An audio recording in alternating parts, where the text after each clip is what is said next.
Welcome back to another episode of Confessions of a Multi-Hyphenate. This is our 10th episode, and this is your bite-sized weekly podcast dedicated to those who identify as multi-hyphenates. You have multiple talents, skills, and abilities, but this is all about focusing on how do we navigate this life as people with all of these, things that it is that we are doing. And today we are going to be talking about navigating burnout, all right, when the hustle starts hurting. But of course, before we get into that topic, we always go back and recap the multi-hyphenate move of the week. Episode 10, I challenged everybody to choose one mental wellness activity to focus on and to not cancel it, to follow through, to make it happen. That could have been taking a walk, journaling, some type of movement, even scheduling in a nap. I talked about that. Well, I didn't focus on the nap part. I have focused on movement as medicine. That was one of the tips that I gave you all for how to navigate mental wellness, is to look at movement as medicine.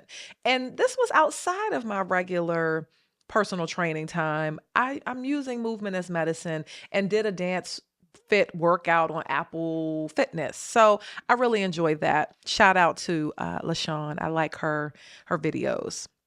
But today we're talking about when that hustle starts hurting and when you are moving through burnout. I have been seeing a lot of trends around the concept, and I'm going to put it in air quotes, of rest nowadays. You even have, maybe some people follow the nap ministry on Instagram, and how these folks are really pushing people to consider napping as a tool and as a way to focus on your mental and emotional and even physical well-being, to recharge, right? Like let's go back to napping, because as little kids, whether you were in daycare, preschool, napping was a part of your everyday routine. Why? Because the adults knew that your battery depleted itself and you needed to recharge by napping and by resting, because burnout was on the horizon, even for us as little people. So why is it as adults that we don't realize the importance of doing that, or even on being more aware of when burnout is showing up? Okay, because for some people, it's been living in your life a little bit too long. And you might even look up from your to-do list, from your hobbies, from all the things that are making you money right now. And you might feel exhausted, uninspired, and you're just going through the motions. And I've been talking to more people lately who are feeling this way, exhausted and uninspired and going through the motions. And I didn't connect that to being burned out. I connected burned out to the idea of, I'm just going to throw up my hands and wash them and just not do anything. I'm going to just check out of everything. But burnout shows up in some different ways, through exhaustion, through not having any inspiration, and again, going through the motions. But as we are juggling all the things as multi-hyphenates, many of which are bringing in income into our households, burnout is a very real possibility. And you might not realize that you've hit it or that you're there until you're actually there. So we're going to be talking about the symptoms and the cost of ignoring burnout, and how to get ahead of it before it gets ahead of you, because there's a cost to all of this. But I don't want anybody to have to continue to pay that cost, myself included. So again, just like I said last week, some of the things that we talk about can be interchanged and flow through different episodes and different topics, because they all have a place. But this is our time to think about pausing and to reset and to build habits that really protect your energy, that protect your creativity, and even your peace, right? You got to protect your peace and help those things to be replenished and refueled. All right. Burnout, just like I talked about before, can look like irritability. even. It can look like procrastination. And one thing in my research that I found is that it can even look like success not being fulfilling anymore. And I think about a couple of people in my life who are at that point where some of their successes are wonderful and great, but they no longer have the same impact that they did before. It could be that they are experiencing burnout. And I never connected that before. All right.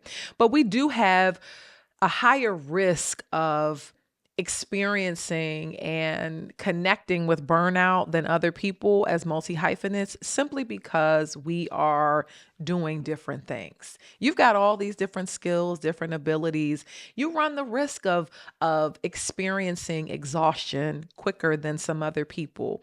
You run the risk of some of that irritability, experiencing that than some other people, or even some of those successes not being as fulfilling. But let's talk about 5 practical ways for you to navigate the burnout. Okay. When you have hit that wall, when it starts hurting, when you're like, oh, this just doesn't feel good. First thing, name it and normalize it. A lot of times some people say, I don't want to call this because then it gives it life.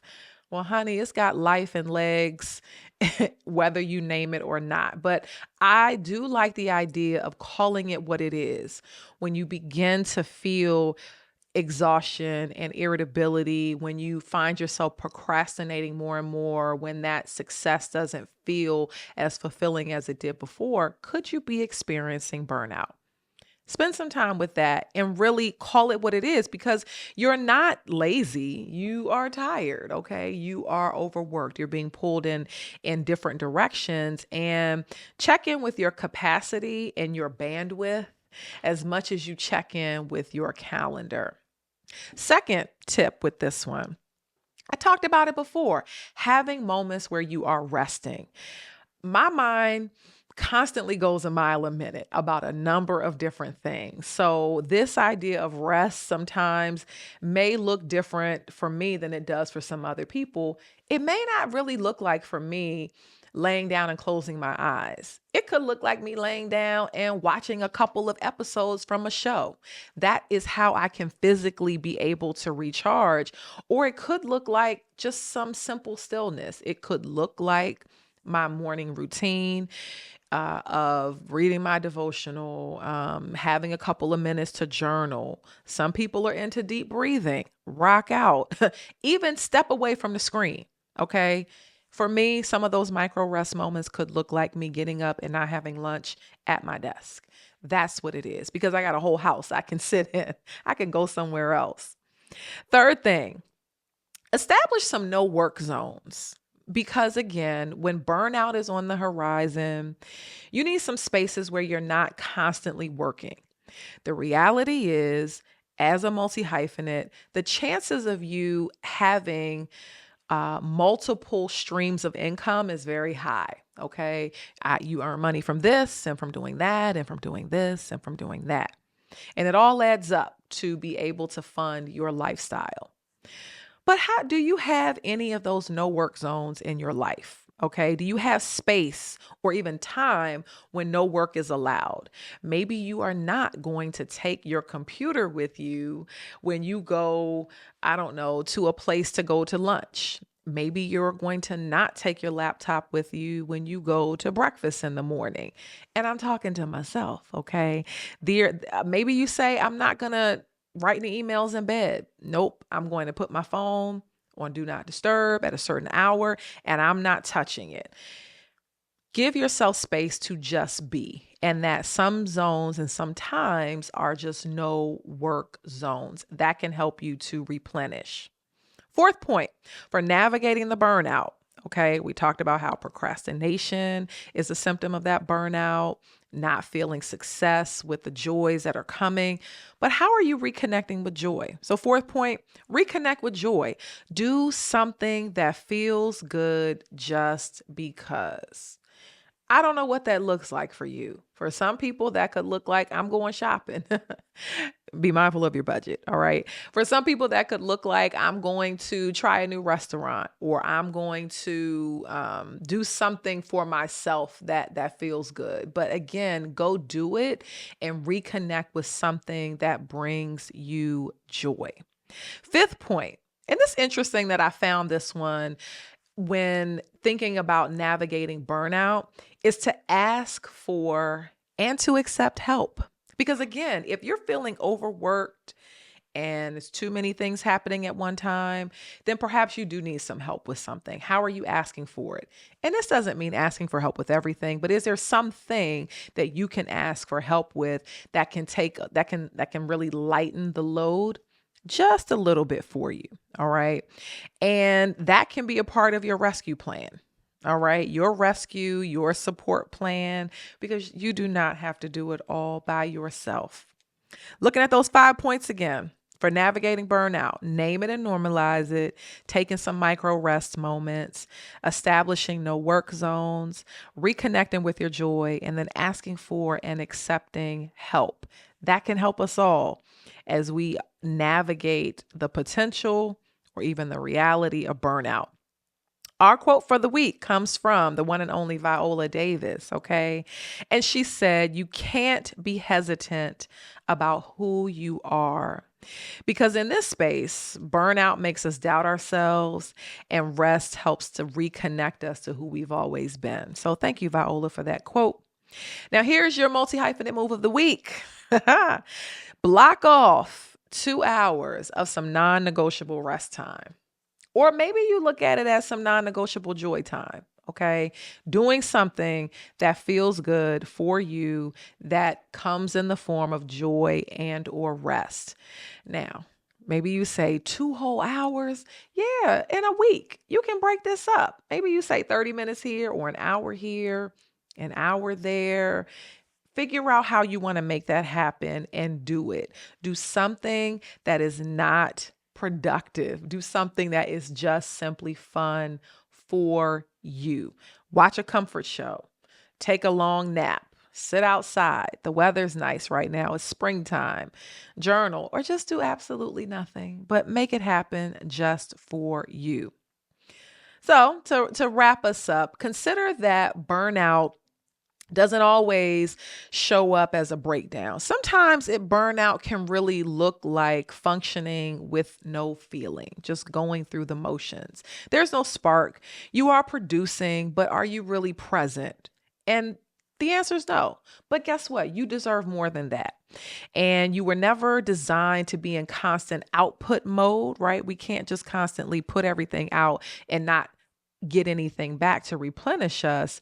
Taking rest and having joy is a part of our rhythm and what it is that we deserve. So take it seriously, take it often, take it without apology, because the more present you are and more checked in with yourself around recognizing burnout, the quicker you can be with getting ahead of it. All right. Because the reality is that it's going to show up for us all, but can we get ahead of it? Can we be able to recognize the signs and really push through? So until next time, don't forget to hit subscribe.